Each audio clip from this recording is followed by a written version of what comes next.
I leaked fake baby names to family. So I'm like 6 months pregnant, and my husband Kyle and I have been keeping our baby names super secret. We've picked Emmett for a boy and Nora for a girl, but every single family gathering turns into this crazy interrogation session about what we're naming the kid. My mother-in-law Janet is the worst. She'll literally corner me by the kitchen sink and be like, "Just give me a hint, honey. I promise I won't tell anyone." Meanwhile, she's already told half the neighborhood that I'm having twins because she misheard something at dinner 3 weeks ago. Then there's my sister Sophie, who keeps suggesting names like Braxton and Nevia because apparently normal names aren't creative enough anymore. And don't even get me started on Kyle's brother, who keeps pushing for family names. He wants us to name our kid after their dead Uncle Mortimer. Like, dude, it's 2025, not 1825. The breaking point was last Sunday at my in-laws' house. I'm trying to eat my potato salad in peace when Janet goes, "I have a feeling it's going to be Theodore. Doesn't she look like she's carrying a Theodore?" And then Sophie chimes in with, "No way, that baby is definitely a Paisley." Meanwhile, Kyle's cousin starts going on about how we should honor the family tradition, and Kyle's dad is nodding along like this is some kind of democracy vote. I looked at Kyle across the table, and he had this look like he wanted to crawl under the furniture. That's when I decided enough was enough. So I stood up, put my hands on my belly all dramatic-like, and announced, "You know what? You guys have been so invested in this, I think you deserve to know." Everyone got quiet real fast. "We've narrowed it down to 3 names," I said, making eye contact with each person. "For a boy, we're thinking either Bartholomew, Nebuchadnezzar, or Gaylord. And for a girl, it's between Brunhilde, Bertha, or Methuselah." Kyle nearly choked on his iced tea. Janet's face went completely white. Sophie just stared at me with her mouth hanging open like she'd seen a ghost. "Brunhilde?" Janet whispered. "Like the opera?" "It's very traditional," I said, completely straight-faced. "European heritage and all that." The room was dead silent for like 10 seconds. Then Kyle's brother goes, "Gaylord? Are you serious right now? It's a perfectly respectable name." Kyle jumped in, catching on. "Very distinguished." What happened next was beautiful chaos.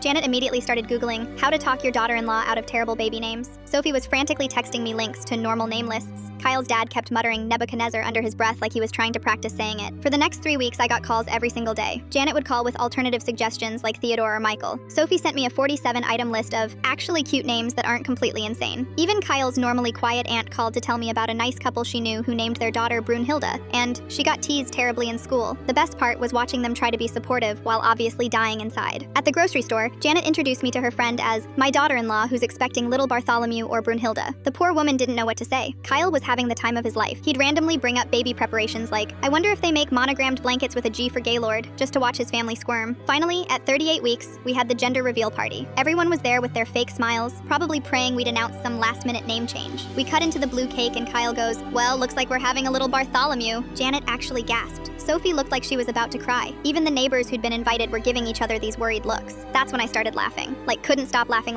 Kyle joined in, and pretty soon we're both cracking up while everyone stares at us like we've lost it. "His name is Emmett," I finally managed to say between giggles. "Emmett James, not Bartholomew, not Nebuchadnezzar, definitely not Gaylord." The relief on Janet's face was priceless. Sophie literally said "thank God" out loud. Kyle's brother started laughing and goes, "I knew you guys were messing with us. But here's the thing, nobody bugs us about baby names anymore."